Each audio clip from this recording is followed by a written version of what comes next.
The Super Mario Brothers movie. Super good or I'm the trash man.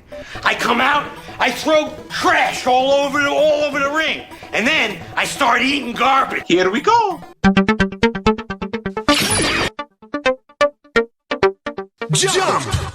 Hello everyone, I'm Old Hunter Rage. This is my good friend Animus Prime. We are Toonium, the element in animation. And today we are talking about something I am very excited to talk about, Super Mario Brothers movie. It was directed by Aaron Horvath and Michael Jelenic. It was written by Matthew Fogel, which I heard he wrote a lot of the Minions movies. And you can kind of see it in the movie, which is, I mean, it's not a bad thing. And it's animated by Illumination Studios, with Chris Pratt himself voicing Mario, Charlie Day as Luigi, Jack Black as Bowser, Princess Peach is voiced by Anya Taylor-Joy. We got Keegan-Michael Key as Toad. We got Seth Rogen as Donkey Kong. Go ahead and get rid of the elephant in the room. Everybody sounded great in this movie. If you have been following this movie at all, you will know that the moment they said Chris Pratt was Mario, people were like,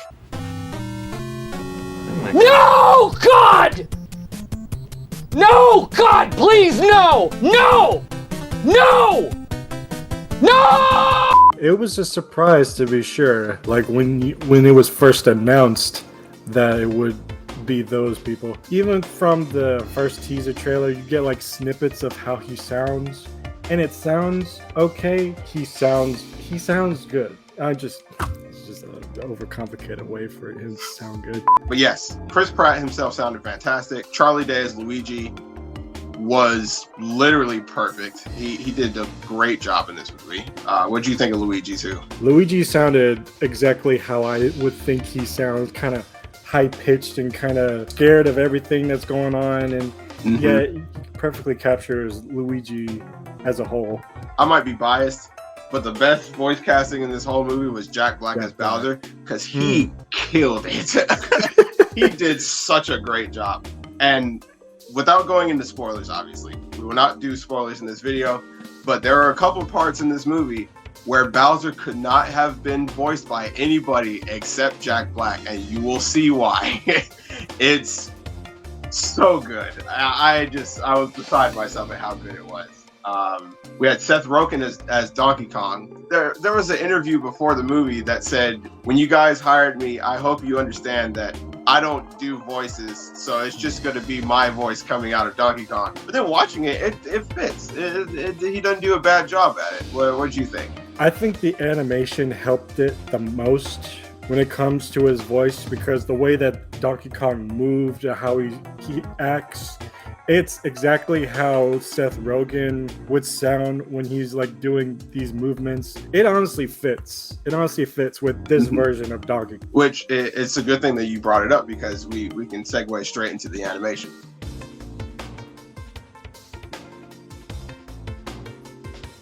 This movie is gorgeous, people. I can't say that enough. This movie is so good to look at. It's like, well, honestly, I took my mom to see it. We went to see it last night. My mom slightly fell asleep because she was already tired anyway. But when I asked her what she thought of the movie, she was like, it was so colorful. It was like a little bit too much. And I was like, yeah, I understand. This is Illumination's most picturesque film.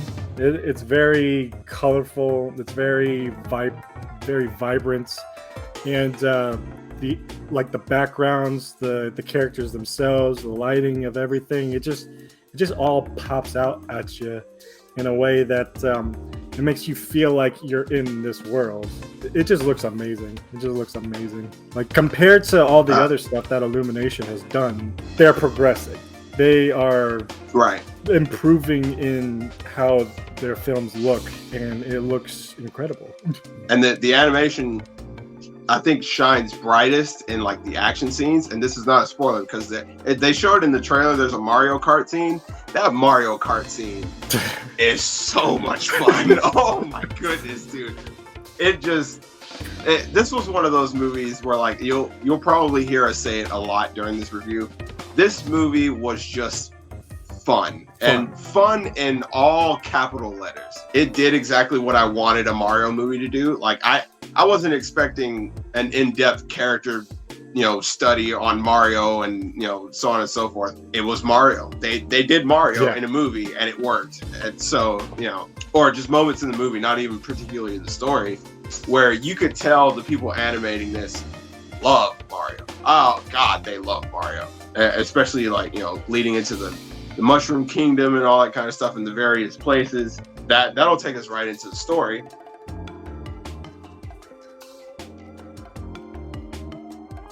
Pretty simple. I mean, it's very simple. Let me see. If I remember correctly, it's like an hour and 30 something minutes, maybe an hour and 30.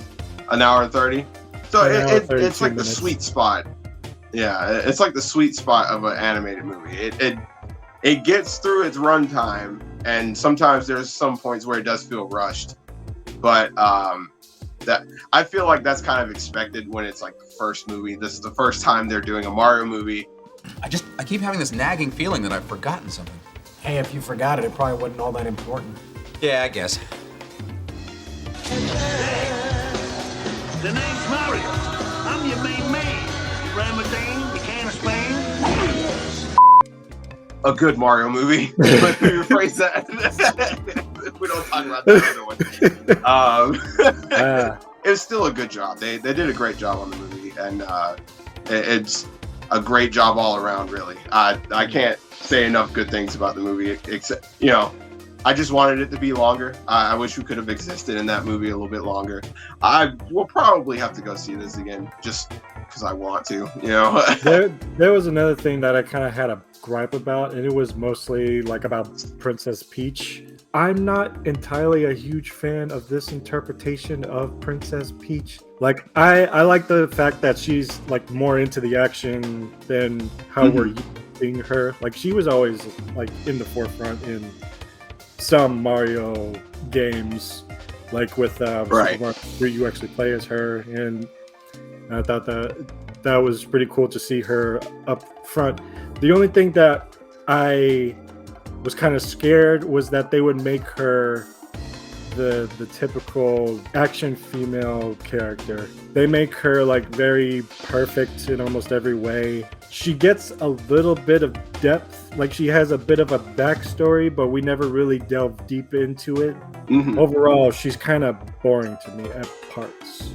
It was near the end where she got a little better, where she made a certain decision that I thought, okay, that's something a leader would do. So I like that. So I think a lot of the focus was on a lot of the other characters, and they wanted to make sure she wasn't the damsel in distress.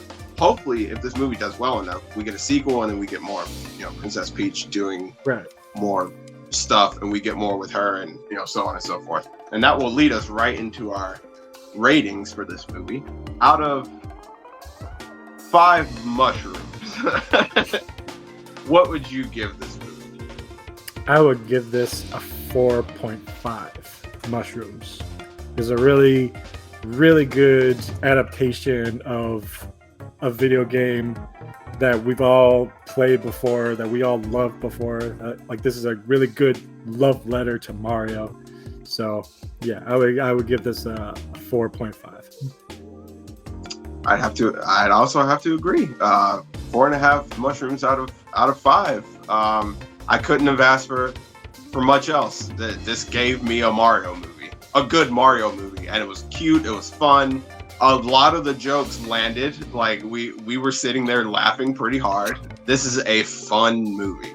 If you are looking to have fun in the theater, go see Super Mario Brothers.